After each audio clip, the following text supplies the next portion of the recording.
Happy Tuesday afternoon. I'm Riley King, and welcome to this Tuesday afternoon edition of the Riley King Newscast, right here on the Riley King Network.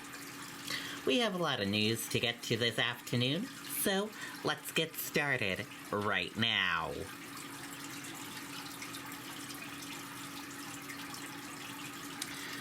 First up, dozens more New Hampshire National Guard members set to be activated this week aimed COVID-19 surge. 75 members expected to be deployed as part of Operation Winter Surge.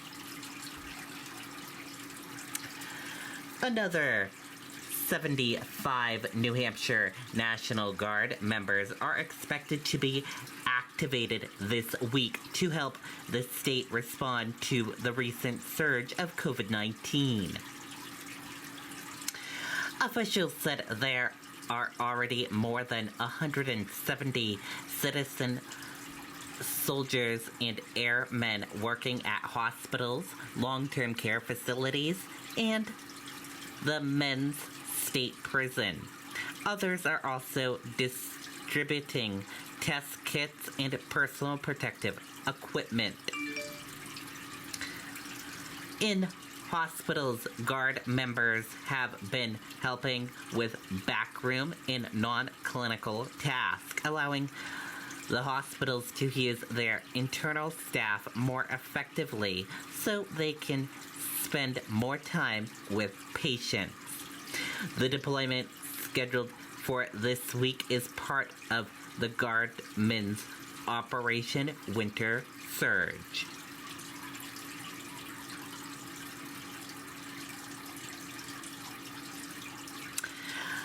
Ice safety urged after ATV falls into Babuska Lake in Merrimack.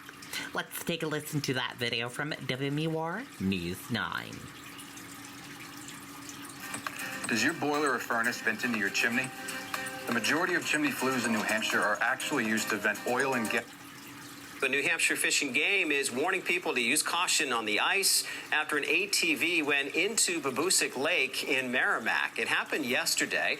Firefighter used an inflatable boat and found the overturned ATV, but not the driver.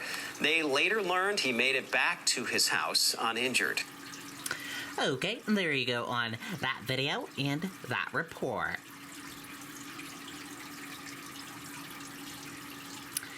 If Chuck Moores runs for U.S. Senate, a contender has emerged for potentially open New Hampshire Senate seat.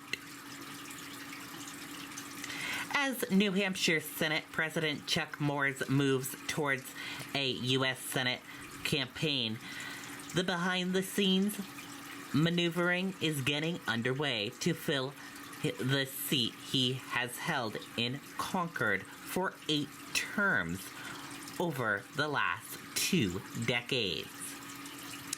Moore's Senate District 22 is heavily Republican and includes the GOP stronghold of Salem, a town to which several proponent New Hampshire Republicans trace their roots.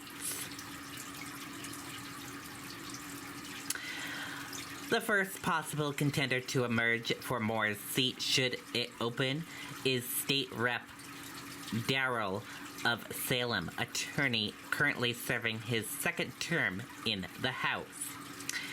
A conservative Republican and ally of Governor Chris Sununu, has risen quickly through the ranks and chairs the House Criminal Justice Committee.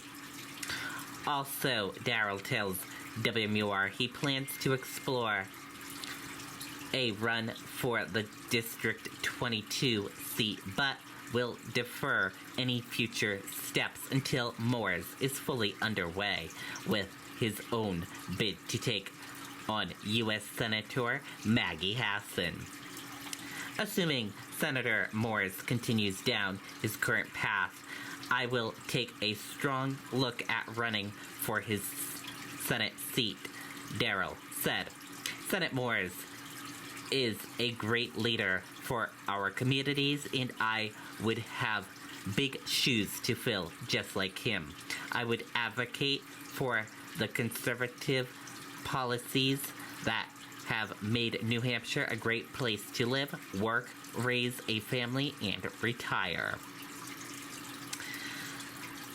Darrell, a married father of 2 young children, has deep roots in the Salem community and is a 2002 graduate of Salem High School.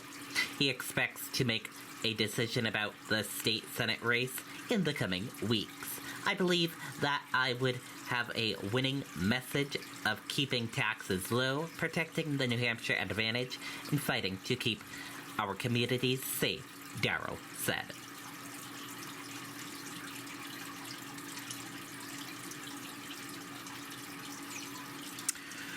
Two suffer serious injuries in UTV crash in Hampton Falls.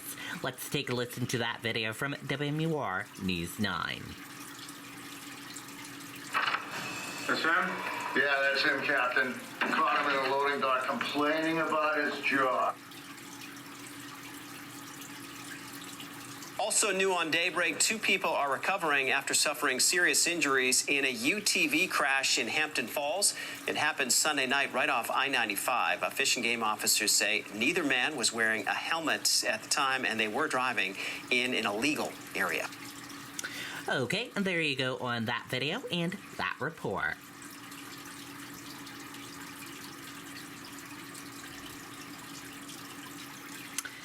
FBI and DHS warn faith-based communities will likely continue to be targets of violence.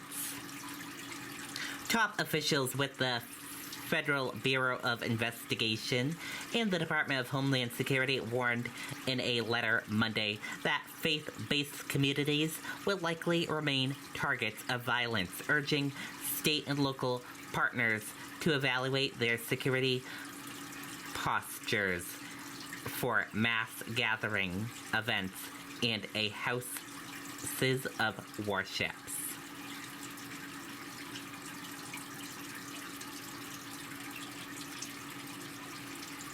No end in sight. Texas abortion clinics dealt new setbacks.